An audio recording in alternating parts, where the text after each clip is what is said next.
Would you rather have $10 million or 10 million subscribers on YouTube? I'm cashing out. I'm taking that 10 million. I'm taking that million. I gave Chat GPT all of the information about my brand so that when it's giving me ideas, it can tailor it to me. Once you understand what to tell Chat GPT, all you need to do is give that script to the person who's going to press enter. How can you build a business with AI? Are we able to build a business? Can we build an enterprise using AI? AI is here to get rid of some of the tasks that we don't necessarily want to do. The more that we give it, the more that it becomes the assistant that everybody is advertising that it is. What's poppin', what's poppin', what's poppin'? Welcome, Nicky and Moose. I'm Nicky. That's Moose. What's up, Moose? What up, y'all? And on this episode, we're going to be talking about Drake dropping another album, but how he announced it is what we got to talk about. Rihanna is no longer the CEO of her company. What happened? Why? And how? We're going to talk about the success story of the AI influencer, Mr. Grateful. He went from 3,000 followers all the way up to 100K followers using Chat GPT. We got to break that down. How to create a brand funnel with AI. And will you pick between $10 million or 10 million YouTube subscribers? We're going to talk about that on the This or That. Moose, how are we feeling about this episode? I'm really excited for this brand funnel with AI. I'm tuning into that. All right, let's get into this intro. 2 kids from Queens, cut from a different cloth. Now joining forces, helping you to elevate your personal brand. Yeah, I'm talking about Nicky and Moose, bringing you a never-before-seen perspective into the mindset, the mentality, the behaviors, the driving force, but more importantly, the stories behind the people and brands that you know and love the most.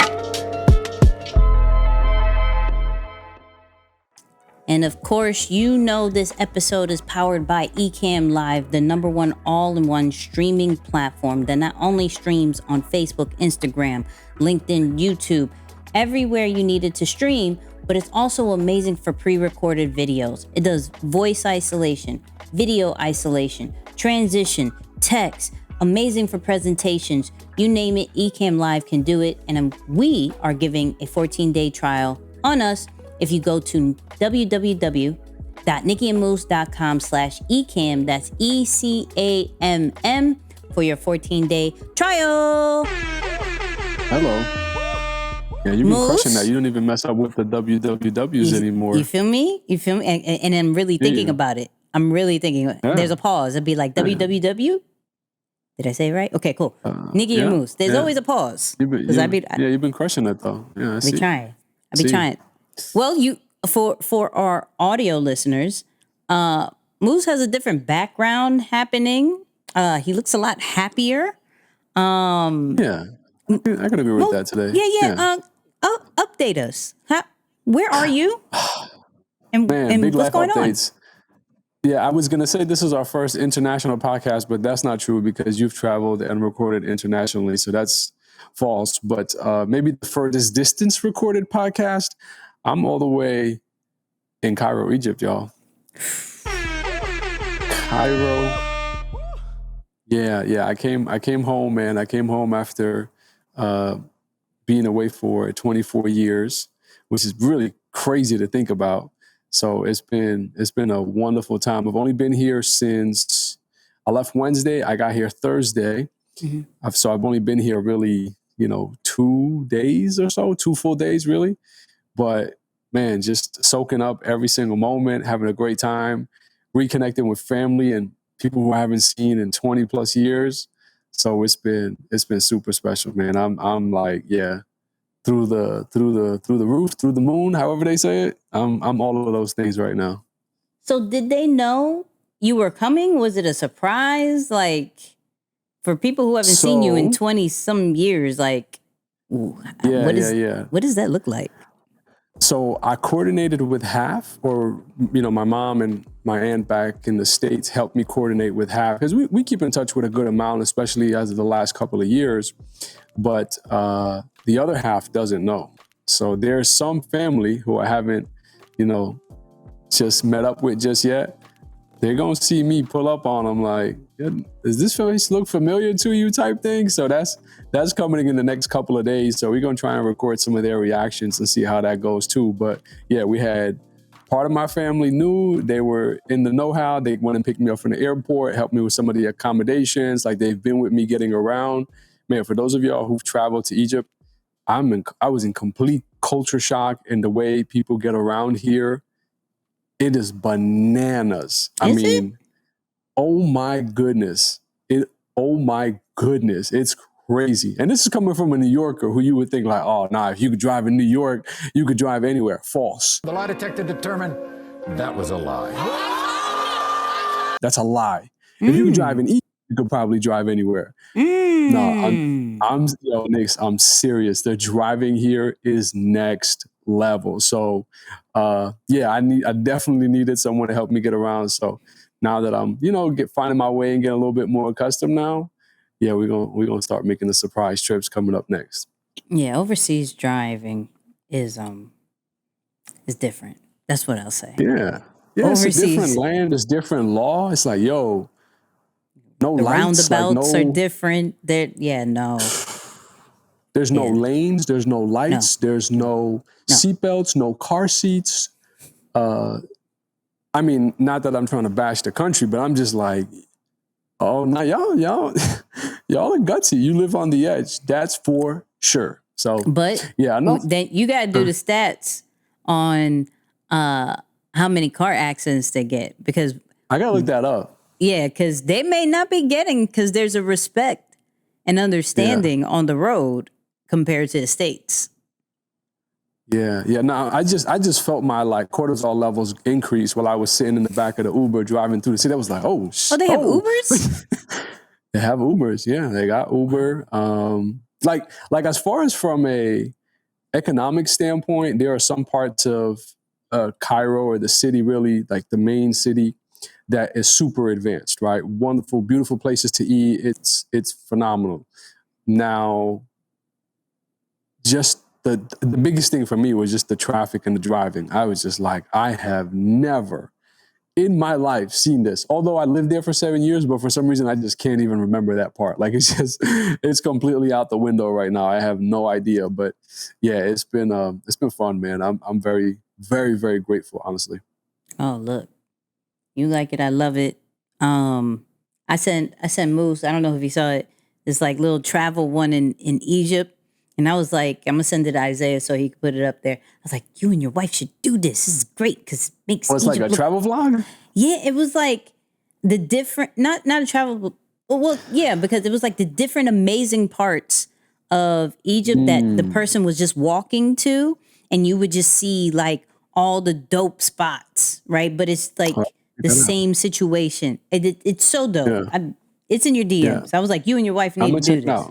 I'm going to check it out. Yeah, I'm going to check it out. It's been the perfect balance because, usually for me, I'm like, nah, I got to be present. I'm not going to post. I'm not going to document. But I'm like, nah, we need to capture all this. Hey, record me real quick. Right. I'm doing one of those now. Hey, just capture this photo real quick.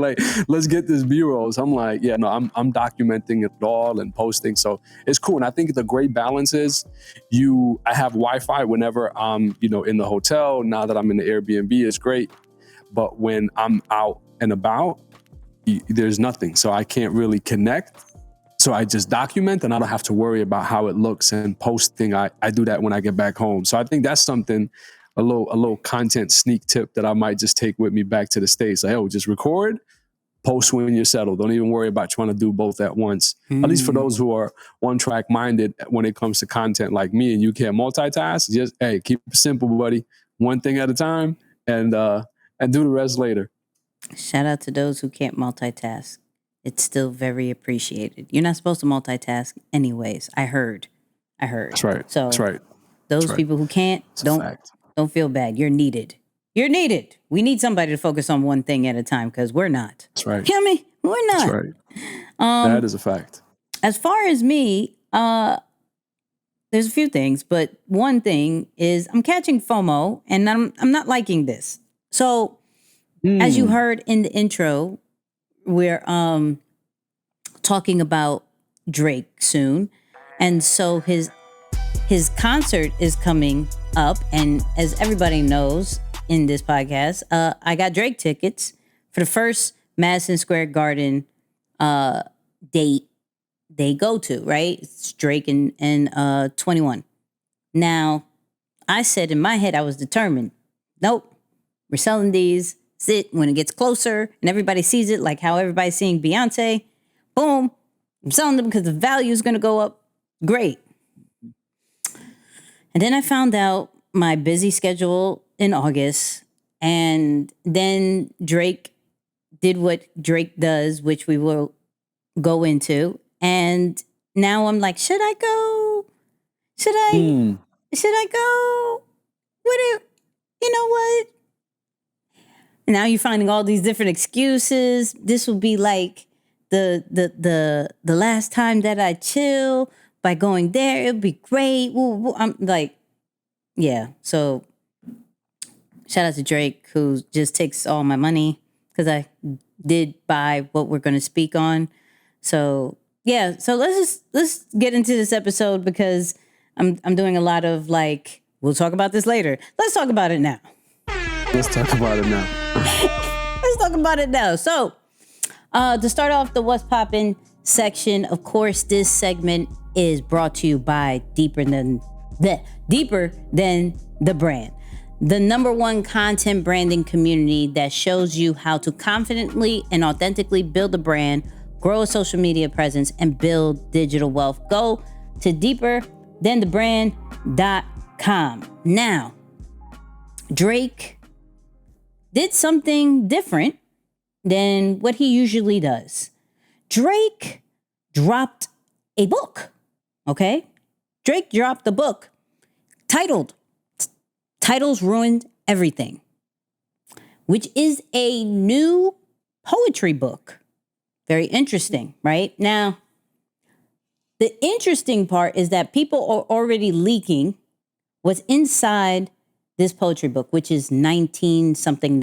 After shipping, it's about $30. Yes, I bought it. Okay, I did.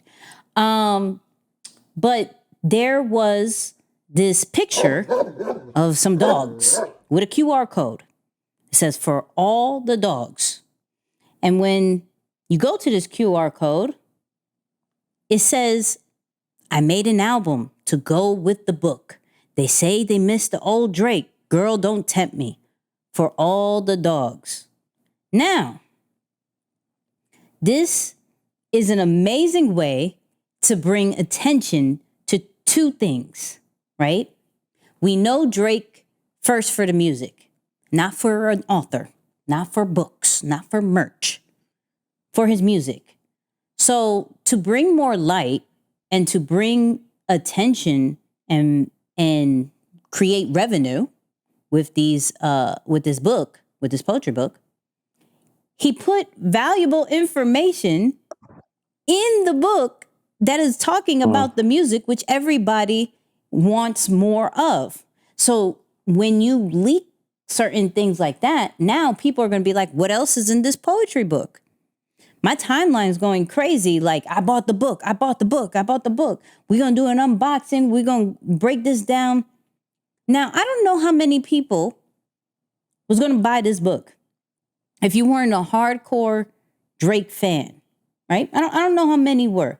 He came out with a candle, and I don't know how many people bought the candle.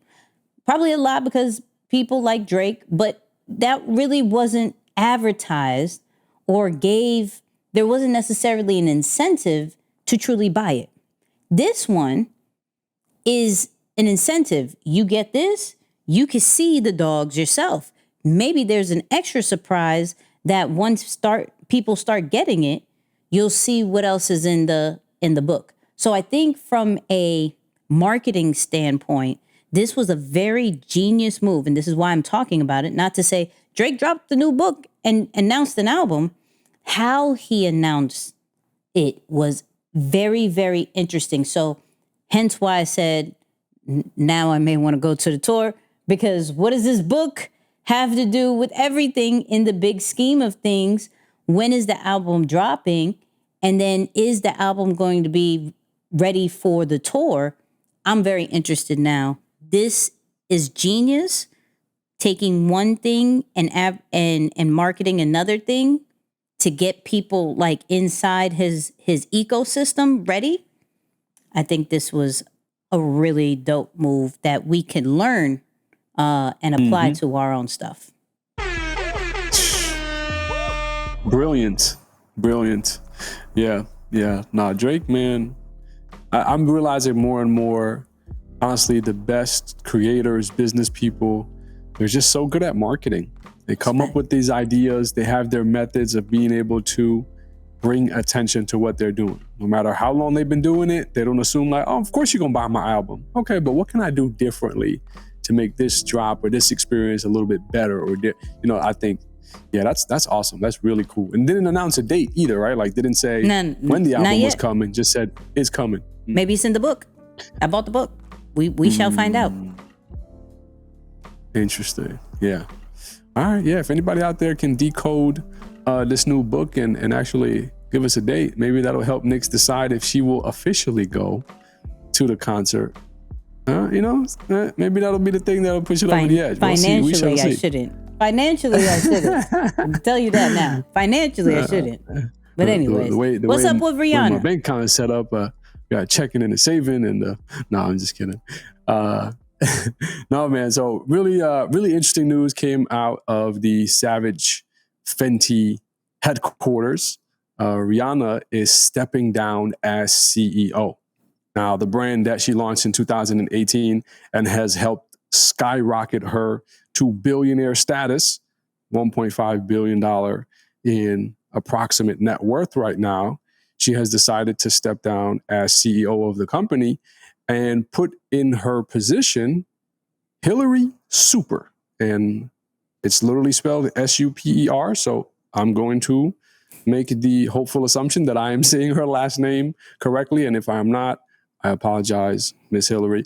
However, someone with interesting background here, because Hillary comes from managing a brand, Anthropology, I believe is how it's called, but they're known primarily for their physical stores, brick and mortar stores. And so Rihanna and her brand, they've been primarily a digital brand. And so it starts to give you some hints, right? Is this Rihanna's way of saying, hey, I've taken the brand as far as I can go. It's time to scale it to the next level. And so we want to go to physical stores, physical locations. Let's hire someone with that experience. To me, the lesson here is always a self-aware leader knows when it's time for them to give up control. All right. It's like, hey, yes, I am the best. We're here because of me. People show up and buy the products because of my name. But guess what? Where we're going, I am no longer the right person to take us there. So I'm going to step aside and let somebody else lead. So for me, that's like, wow, big lesson there in business and leadership that we have to pay attention to. But it also gave some hints. Does this mean Rihanna maybe wants to make space so that she can finally release another album like Drake is doing there? Is that what that's mean? Is there music on the way? Could it be a personal thing?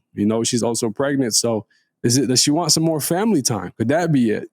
And so it leaves you with a couple of different options also to think through.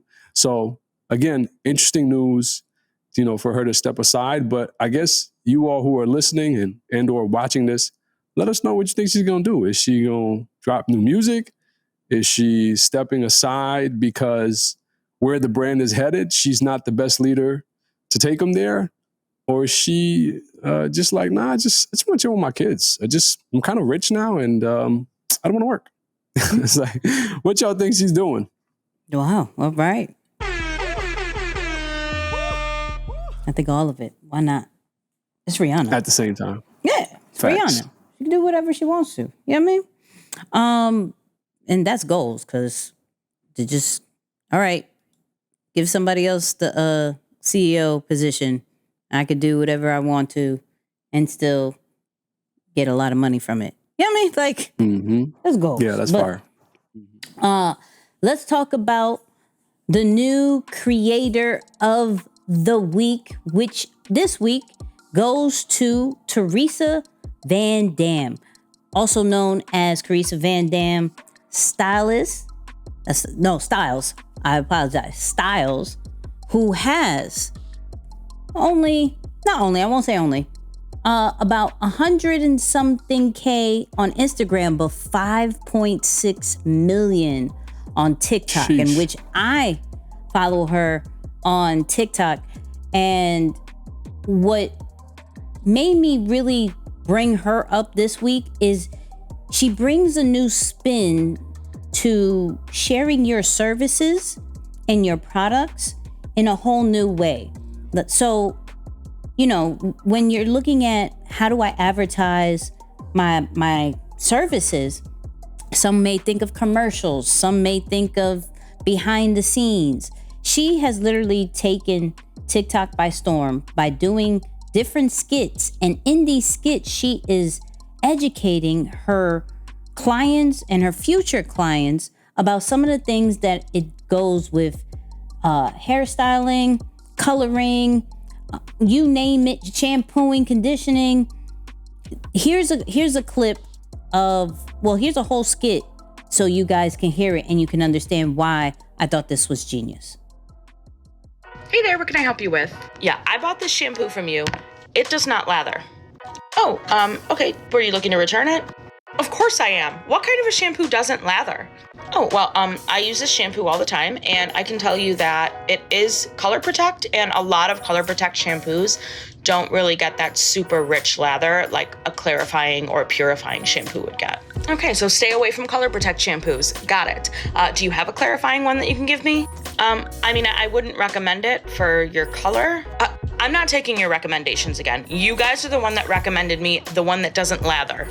Okay, it definitely lathers. It's just not as sudsy as some other shampoos. A lot of Color Protect shampoos don't really lather like other shampoos because that helps protect your color. Absolutely not. Then I feel like my hair's not getting clean. It's getting clean, it's just not stripping your color. I've never heard of a shampoo that just doesn't lather very well. Like I said, a lot of different Color Protect shampoos don't suds up that much. But you said clarifying shampoos always lather up a lot. Yes, clarifying shampoos are made to cut through a lot of heavy grease and buildup. They're not supposed to be used every day. I don't care, but they get really sudsy. Typically, good to know. I'll order one on Amazon. That's not really a good idea. Thanks for calling the salon. How can I help you? Hi, yes, so I washed my hair the other day and my color faded tremendously.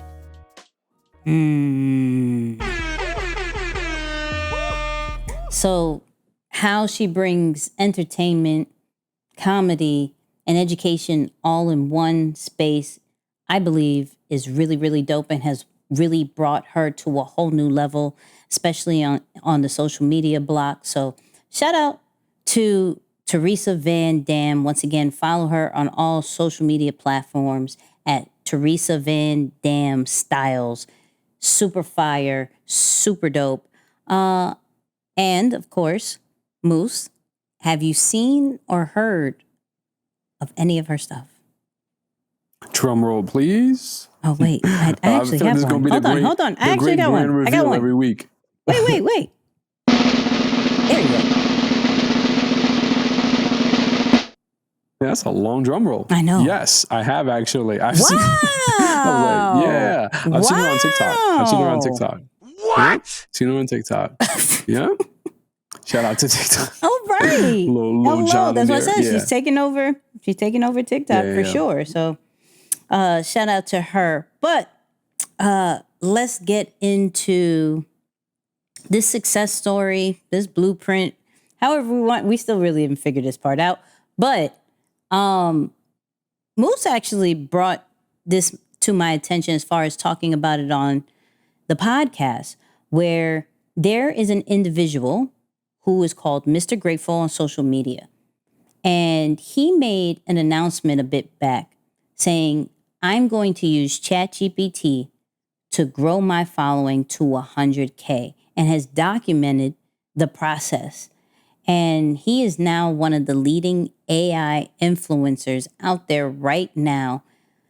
And it is something we really have to break down. Now, Moose, I would love your side first, why we're breaking down from your end about Mr. Grateful. Yeah, I mean, first off, the challenge that he set out that captured people's hearts and minds to want to pay attention to what he's doing. His goal was very simple. Hey, Chat GPT, can you help me gain 100,000 followers in as little time as possible? That was it. Very clear, simple challenge that he set out.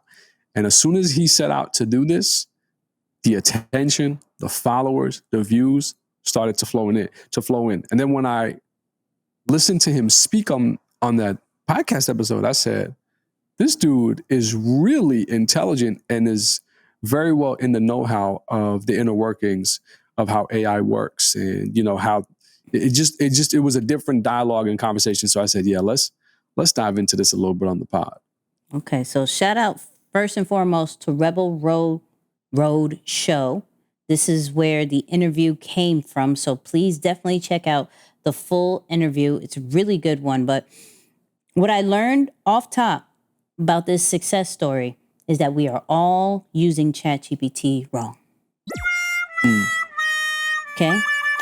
So the thing is that people who saw this announcement of, hey, I'm going to use ChatGPT to grow my following, and they saw the success of it, they tried to do the same thing, and they were getting mid to horrible results. And so when asked, how do you use ChatGPT? How did it give you the results to get 100K followers and more? This is what he said. Is good data in, good data out. So you have to give it the information that you want it to reference. I gave ChatGPT all of the information about my brand. I told it who I was, the voice that I wanted to speak in, so that when it's giving me ideas, it can tailor it to me. I gave it my metrics. So I went back for the past 30 days and I gave it the metrics of every single post, and then I transcribed every single one of those posts and uploaded it. So then it can connect these dots and say, okay, I see the structure of this type of post here. I see how it performed. And now I can give you more tailored results based on what's performing well versus what isn't.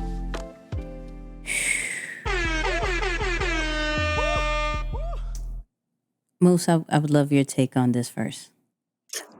I mean, just off of that, and I think that was in the first couple of minutes of the interview, and I said, I'm sorry, what did you just do? Like, I just thought that was brilliant. Again, different than what I've heard anyone who is using ChatGPT or AI in general really just talk about it that way. And so to spend time to really use the technology the way it's designed to be used, or get to know it in a way and say, all right, let me dedicate the time to do that. Now, here's one of the things that stuck out to me. Of course, the self-development part of that just screams out at me. You can't give ChatGPT that information about your brand if you don't already know clearly the identity of your brand, right? Good. Like, you can say, oh, I'm going to go do that. Okay, well, tell us about your brand. Yeah, people. And what else? All right. So to me, it was the clarity around, I know what my goal is, and he speaks about it in a little bit more detail in the episode where he says, hey, I was starting an agency. The agency wasn't doing so well. And so I wanted to just bring attention to my design work so that I can get a good position, whether I can network. I didn't want to just go get another job at another agency and enter as a regular applicant. So this was my approach. That was the idea that came to me to take on this journey. And then, of course, it set him on a whole nother path. So, really cool thing from what it was and what it turned out to be. But the lesson I will definitely highlight there is you have to know your brand. You have to know the information about yourself and your brand so that you can properly feed it to the machine or ChatGPT.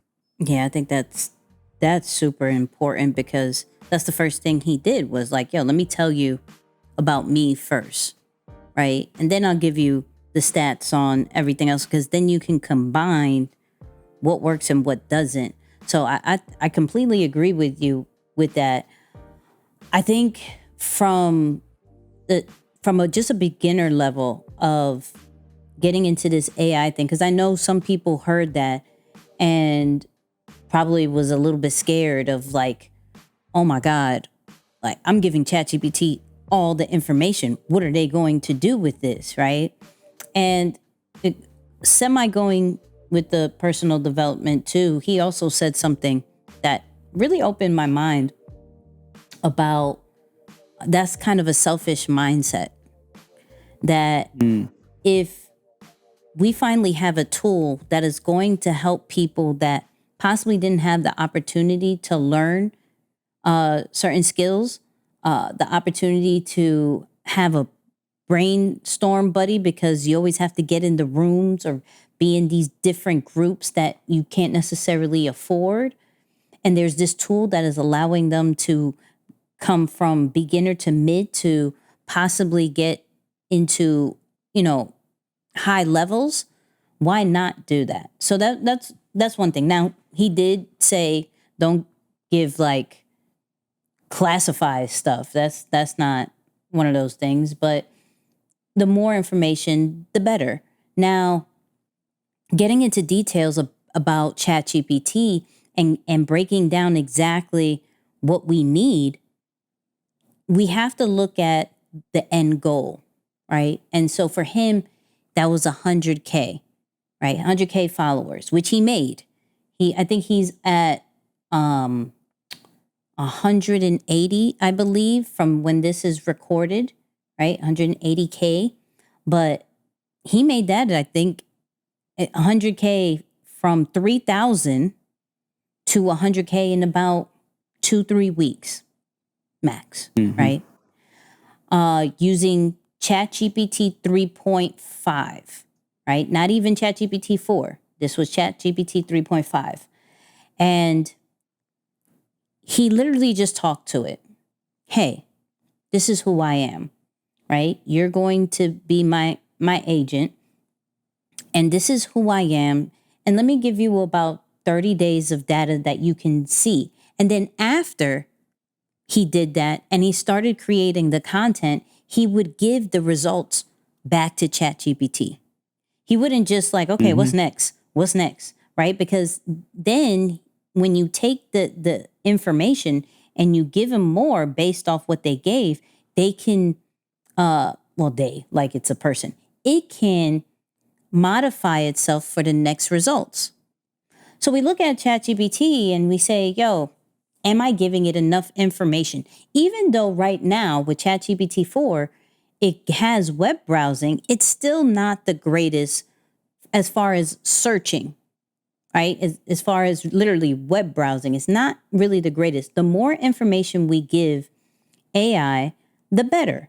And so, shoot, I was looking at doing something like this with our YouTube. I'm about to tell them everything about Nicky and Moose. I'm about to give the data as far as the YouTube and see what some of the suggestions that it actually creates for us. I think that opens people's mind to like, the AI is here to get rid of some of the tasks that we don't necessarily want to do. Some of us don't want to do research on these different platforms. There's so many different platforms to worry about, but we have this new AI thing that is going to be able to do that research for us, be able to do some video scripts, be able to write the captions, be able to let us know possible good times based off some of our analytics. The more that we give it, the more that it becomes the assistant that everybody is advertising that it is. But some people are just doing mid questions or inputs as far as, hey, give me 7 blogs about a poetry book. Write an ebook for me about launch situations. And you get mid basic situations. Now, what he did say in this interview that I want everybody to catch as well is AI is here to enhance and not to replace. So even though ChatGPT gave him some scripts, he didn't read it verbatim.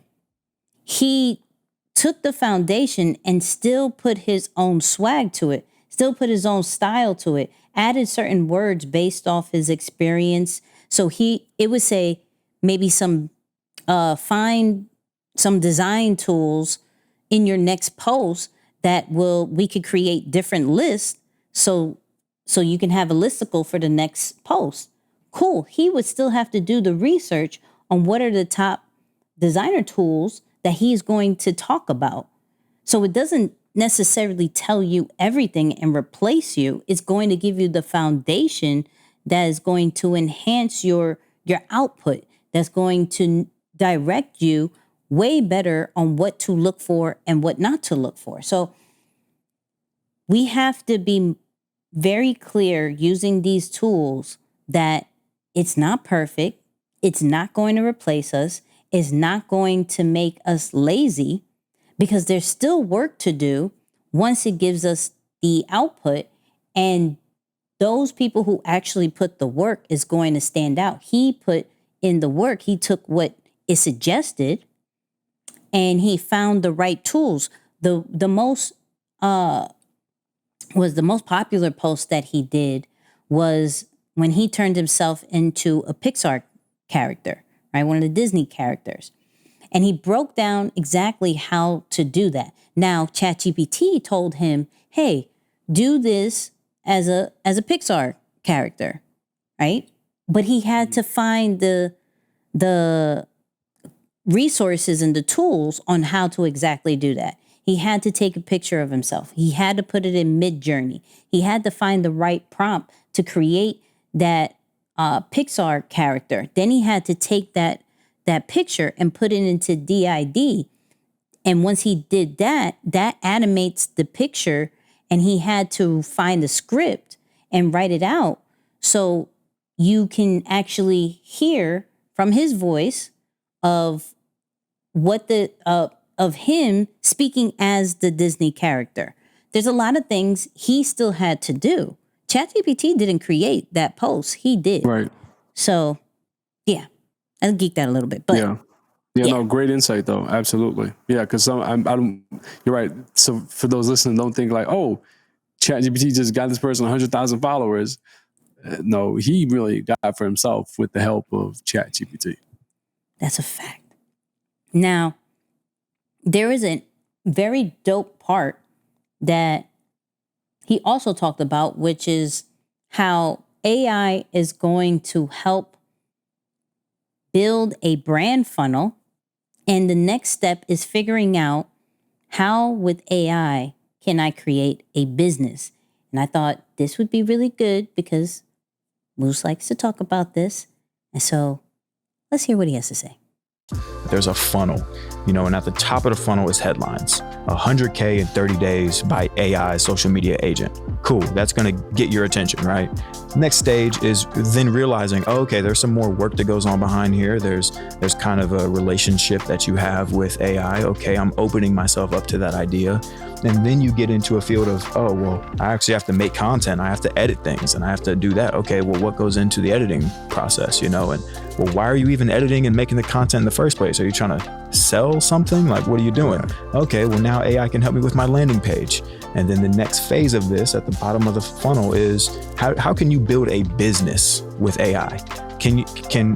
Let's remove followers. That's just the distribution channel. Yeah. Are we able to build a business? Can we build an enterprise using AI?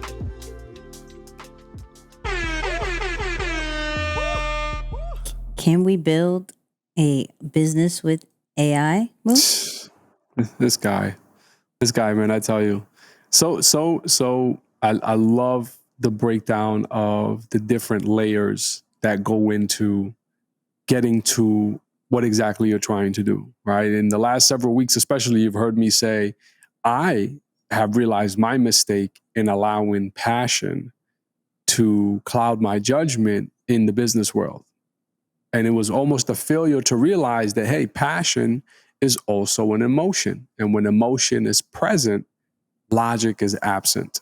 All right. You're not really thinking, okay, I like this. I love this. I'm super passionate about it. But what does that mean for the consumer?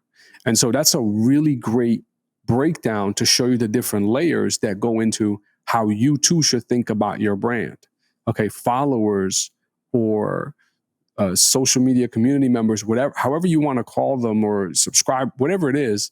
Okay, that's just a method of distribution. These are people who are now paying attention to me. I have access to them. It's just as if you were to have an email list of 100,000 people. I mean, maybe they're not as valuable because, email open rates, et cetera, but you can compare it to the algorithm. My point in all that to say is, you can see the different layers that were broken down. It wasn't just done out of, I just think it's something cool to do. It was a great idea.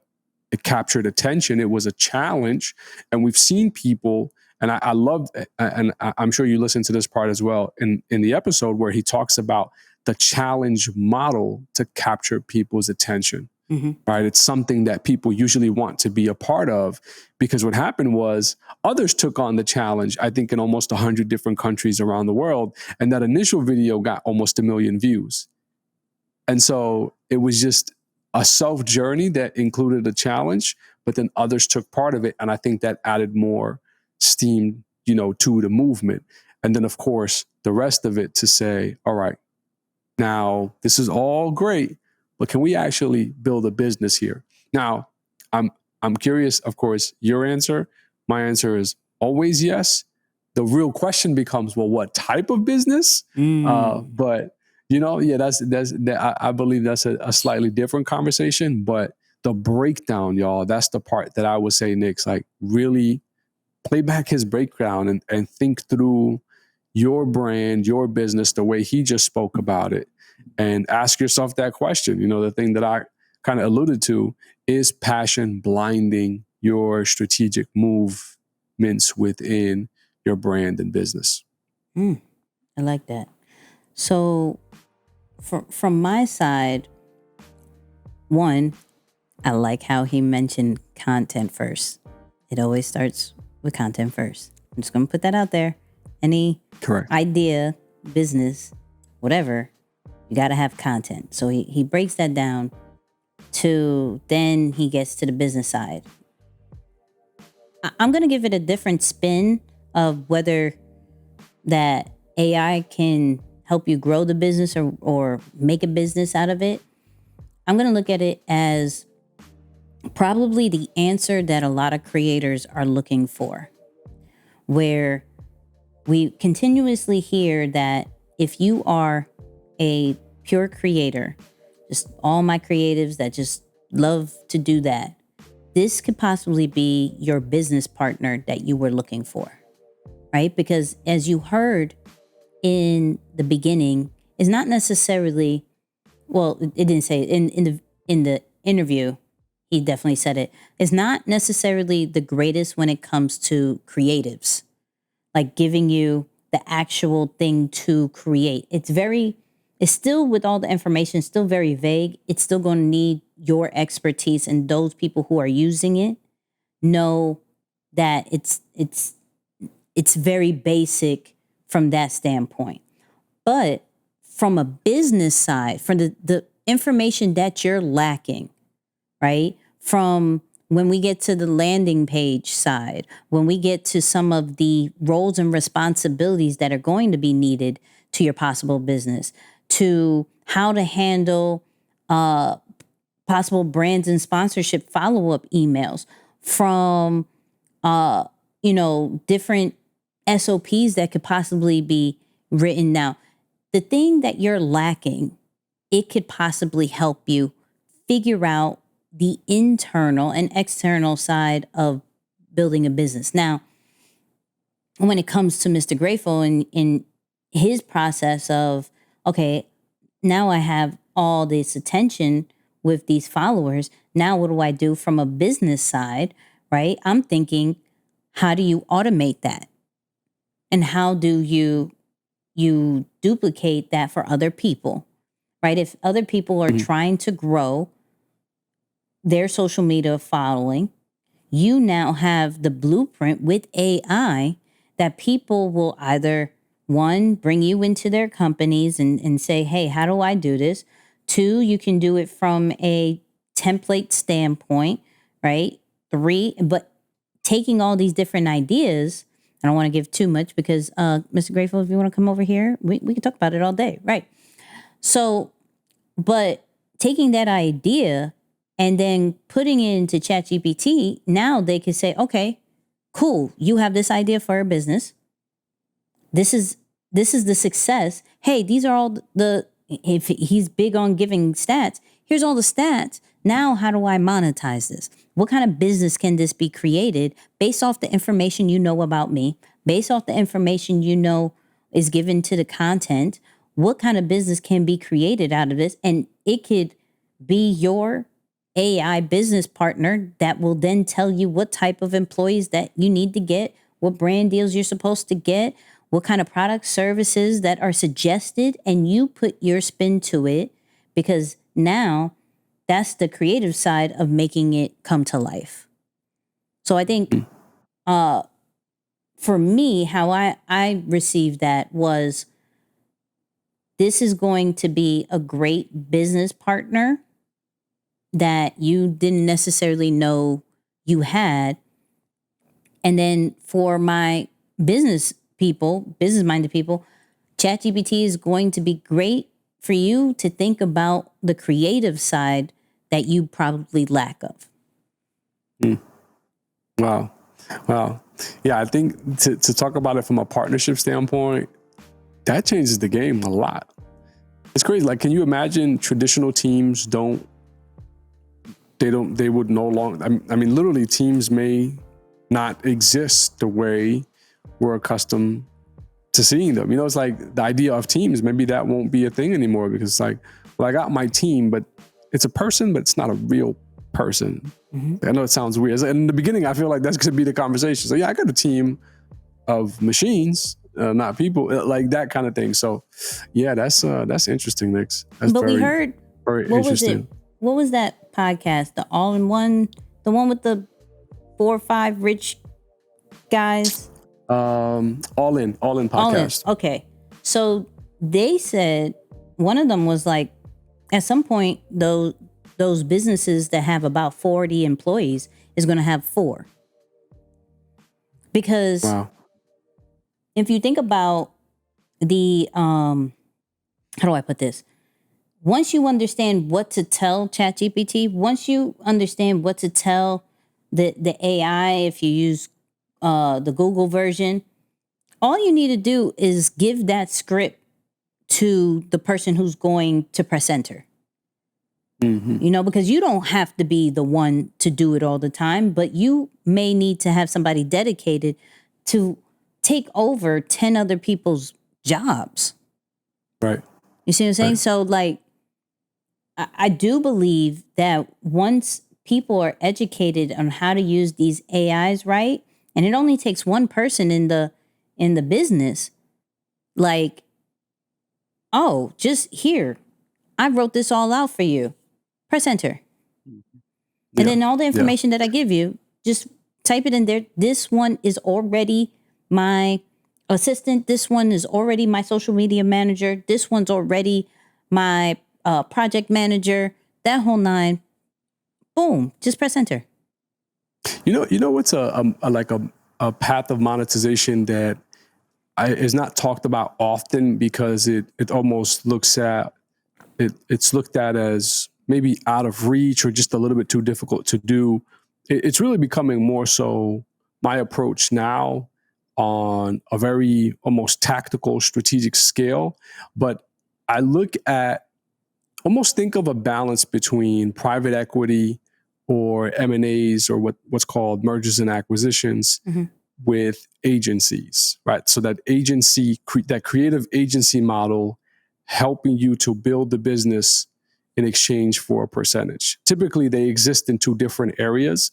I think with the help of AI, those are going to become one place, right? So we are either seeking talent, and we are helping with the creative side with the help of the additional tools that are available, as well as helping you to scale the business in whatever means are appropriate. And we're taking a percentage of the return, whether that might be an equity or a fee, like a management fee, which way it will go. But that also, I think, could be a path of monetization. Again, may seem a little bit more complex just because of the names when you hear terms like private equity and M&As and all those things. But it really is exactly what I just explained. Hey, can I find the right talent? Can I seek the right talent? Can I find the Mr. Grateful before he really blew up and say, man, I think a creator like this person has great potential? Or even now, do I have the path to help him scale, whether it be through connections, or is there a gap in a specific creator's business that I see that I know I can fill the void on with some of the resources that I've acquired? So I think that's another area that I can see AI providing a path of monetization to brands and businesses through that agency route, but not just strictly creative. It's almost the perfect match of creative and business coming together to help create the creative themselves, the influencer or the content creator, take it up another notch. Facts. So definitely follow Mr. Grateful. Really good dude. Even, oh man, what was his key takeaway? He had a key takeaway. Like his motto was like great fun for today, prepared for tomorrow. Something to that effect. Like it was so positive. He's like just so dope. Mm-hmm. So thank you, Mr. Grateful, for giving us so much value. Well, giving that podcast and we break it down. So much value. Thanks. Because I'm actually going to go a little bit more heavier on Chat GPT of, giving it more information. And then I was watching VidCon, which I really think we should go in September because it's going to Baltimore. Mm-hmm. That's another side combo. It's close. Yeah. Yes, last week of September. But one of the big people from OpenAI gave a tip like, don't tell ChatGPT to give you something. Tell ChatGPT to help you write it. So we'll ask you a whole bunch of questions to help you improve your prompts. So it'll be like, yo, help me write a business proposal for this. Help me write the Instagram caption that talks about this. So like it's been a very good week to learn about ChatGPT. So yeah. Mm-hmm. But it's time for this or that.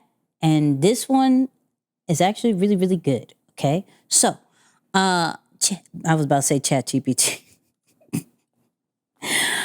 This or that, this segment is brought to you by the Flight Assessment. Okay. Flightassessment.com. Discover your personal superpower and learn how to use your superpower to become a master communicator, strengthen all your relationships, and develop the self-awareness you need to fulfill your highest potential. Go to flightassessment.com. Now the question, there's two questions. The question is, will you take $10 million or 10 million subscribers? Better yet, what about $1 million or 10 million subscribers? Mr. Beast was on Lex. What's his last name? Lex what? Shoot, it slips my mind. Oh. Dang. Lex Fridman. Lex Fridman. Really extremely popular podcaster who has some of the best interviews. Lex, I'm talking about you. I just brain fart on your last name. But he had Mr. Beast, and that was a really good interview. But he asked a very important question, and we are going to give our answers after. You'd rather have $10 million or 10 million subscribers on YouTube? If I had nothing, I would say $10 million. But $10 million, you can hire some people and pump out content with like $1 million or two, get 10 million subscribers, and then keep the other 8 million. A better question would be, would you rather have $1 million or 10 million subscribers? That's where it gets a little tricky. Because now it's like, because 10 million is just so high, it's like, just never work again. Who cares? For the average human, that's so much money.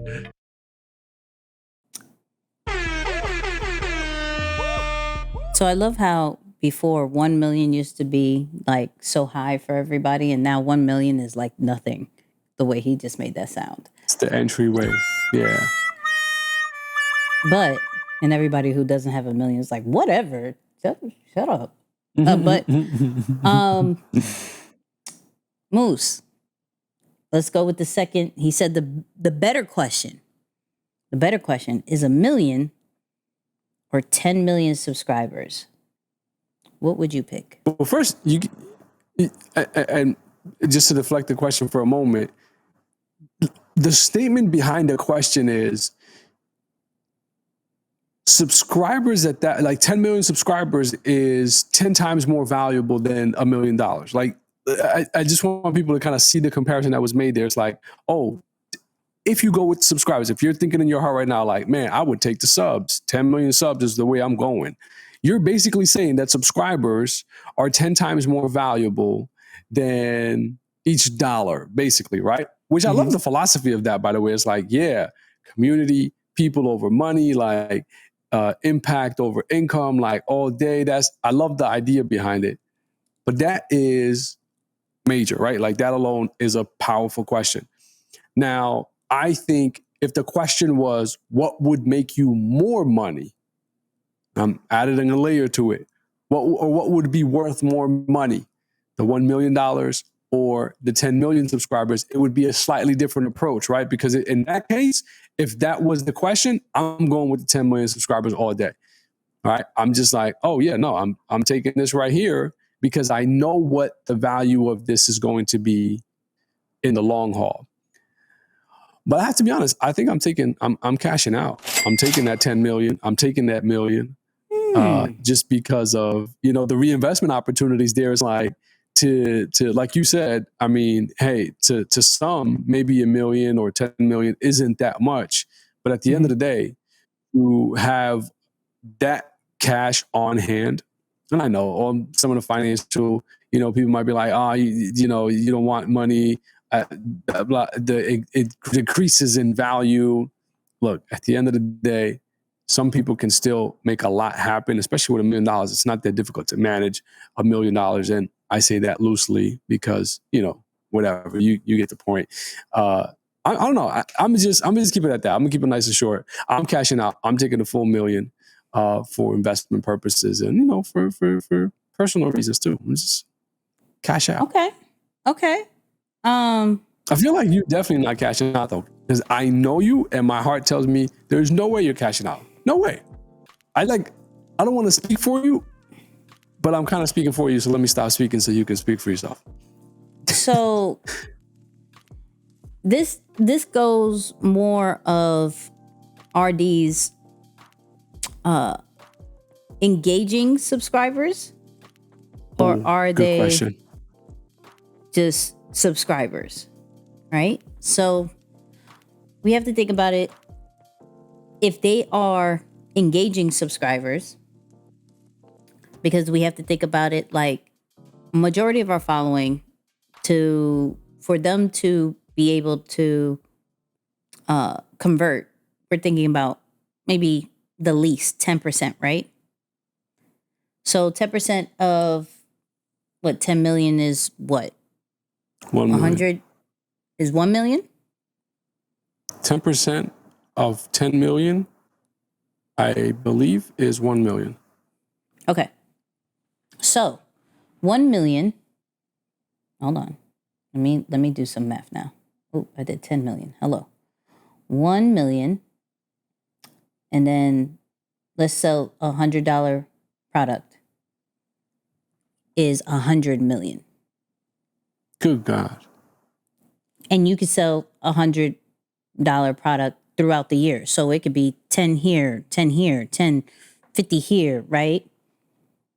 If you understand how to monetize and leverage your subscribers, taking the subscribers for me would be a better play, because I would take the 1 million that one time, but then I would be missing out on a $100 million play that would happen over and over and over. That 1 million, though, I could probably learn how to reinvest it in these things and get this and blah, blah, blah, right? Where just like how he said in the beginning, well, if I had 10 million, I'll get an editor, I'll get a whole team, my whole joint would be great. And you could do the same thing with 1 million. I'm not saying with 1 million you can't, but if there's no reoccurring stuff coming in and you don't already know how to leverage your subscribers, almost pointless. So for me, and it's funny because I was asked this question in one of these things that I went to. It was like, yo, would you take the money? Would you take the subscribers? I was like, I know how to leverage subscribers. I know how to leverage following. Those people, not no staff to Moose, but those people who pick the money are not. And like I said, with the caveat of these are engaging subscribers. This is an engaging following. They're here for you and not necessarily just randomly giving you 10 million subscribers, right? It's just more of, you know what, I would pick the subscribers because I want them to come into my ecosystem and possibly make 100 mil 1 year, and then possibly make another 100 mil another year, because I understand how to leverage and monetize and saying, yo, I only need them to spend in the bare minimum, in my like lowest situation, I just need them to spend $100 a year. That's a shirt. If you really rock with me, that's a shirt, a program, maybe an event, whatever. That's a few drops on certain things, and that's it. So if you know how to monetize, which a lot of people don't, then that's okay. If you know how to monetize, pick the subscribers. If you don't know how to monetize, get the money to then learn how to then build your following, get a team to build the following so you could gradually learn how to monetize your brand. Yeah, and I love how immediately his mind went to, well, if I had the 10 million, I would take 2 million of that and create the same process and keep the 8 and have the 10 million subscribers. So I could get the best of both worlds taking that path, right? So I love how his mind went straight to that. But I think to what you said, especially around are those subscribers engaged? And I think the process of creation, there's a level of joy that comes from building something from zero, not starting at 10 million. It's like the same how some people in the business world say, oh, well, you got an upper hand, you were handed XYZ or your family this, right? I think for creators to inherit almost 10 million subscribers overnight is definitely like, okay, that's a unique advantage that you started with there, because sure enough, you can start with something rather inexpensive and make a ton of money. But yeah, I'm more on the let's build it from zero. But if I could cash out and have more control over what I get to, how I get to do it, that sounds like fun. That's a fact.